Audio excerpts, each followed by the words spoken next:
Hello friends, welcome to daily cooking. இன்றைக்கி நாம் hotel style masala dosa வீட்டிலேயே எப்படி செய்கிறதுன்னு வாங்க பார்க்கலாம். ஒரு கிளாஸ் இட்லி அரிசி எடுத்துக்கோங்க.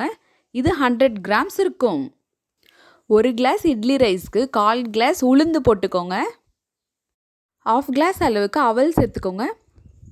அவல் இல்லைன்னா பொரி கூட நீங்கள் சேர்த்துக்கலாம். 2 ஸ்பூன் கடலைப்பருப்பு சேர்த்துக்கலாம். 1/2 ஸ்பூன் வெந்தயம் ஆட் பண்ணிக்கோங்க. 4-5 முறை தண்ணி ஊற்றி நல்லா வாஷ் பண்ணிக்கோங்க. வாஷ் பண்ணியாச்சு. இப்போ நல்ல தண்ணி ஊற்றி 4 மணி நேரம் ஊற வச்சுக்கலாம்.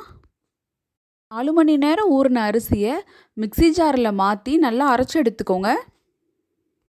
நல்லா தோசை மாவு பதத்துக்கு சாஃப்டாக அரைச்சி எடுத்துக்கோங்க. இதனோடவே தேவையான அளவு உப்பு சேர்த்து மிக்ஸ் பண்ணி வச்சுக்கலாம். 8 மணி நேரம் மாவு நல்லா ஃபெர்மெண்ட் ஆகிருக்கும். இப்போ ஓப்பன் பண்ணி பார்க்கலாம். மாவு நல்லா புளிச்சிருக்கு பாருங்கள்.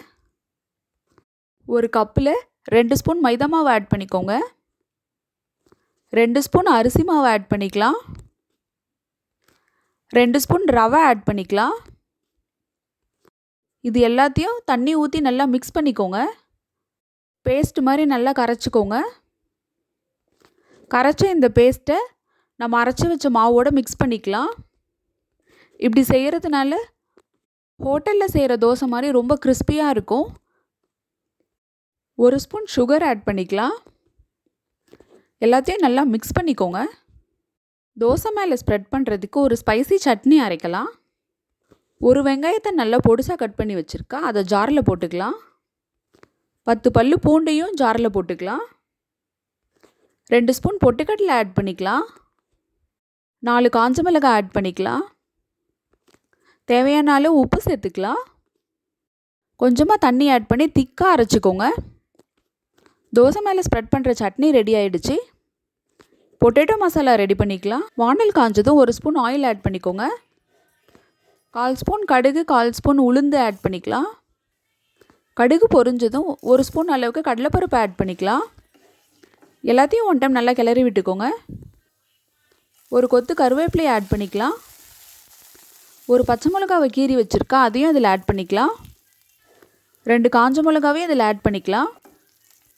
2 வெங்காயத்தை பொடிசாக கட் பண்ணி வச்சுருக்கா, அதையும் இதில் சேர்த்து நல்லா ஃப்ரை பண்ணிக்கோங்க. ஒரு உருளைக்கிழங்கை நல்லா வேக வச்சு எடுத்துருக்கேன், அதையும் இப்போ இதில் ஆட் பண்ணிக்கலாம். 1/2 ஸ்பூன் மஞ்சத்தூள் ஆட் பண்ணிக்கலாம்.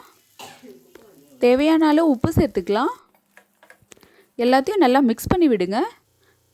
நல்லா ஸ்மாஷ் ஆகிற வரைக்கும் குக் பண்ணி எடுத்துக்கோங்க. ஃபைனலாக மல்லித்தழை தூவிக்கலாம். பொட்டேட்டோ மசாலா இப்போ ரெடி ஆகிடுச்சு. வாங்க இப்போ தோசை ஊற்றிக்கலாம்.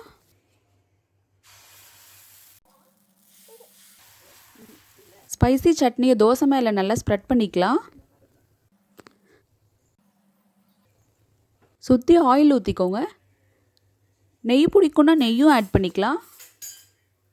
பொட்டேட்டோ மசாலாவையும் தோசை மேலே ஸ்ப்ரெட் பண்ணிக்கலாம்.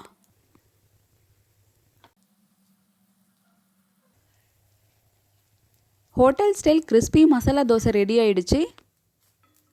நீங்களும் இந்த மாதிரி ஹோட்டல் ஸ்டைல் மசாலா தோசை வீட்லேயே செஞ்சு சாப்பிட்லாம். நல்லா மொறு மொறுன்னு ரொம்ப டேஸ்டியாக இருக்கும். இந்த ரெசிபி உங்களுக்கு பிடிச்சிருந்துச்சுன்னா டெய்லி குக்கிங் சேனலை சப்ஸ்கிரைப் பண்ணிக்கோங்க. தேங்க்ஸ் ஃபார் வாட்சிங். பை.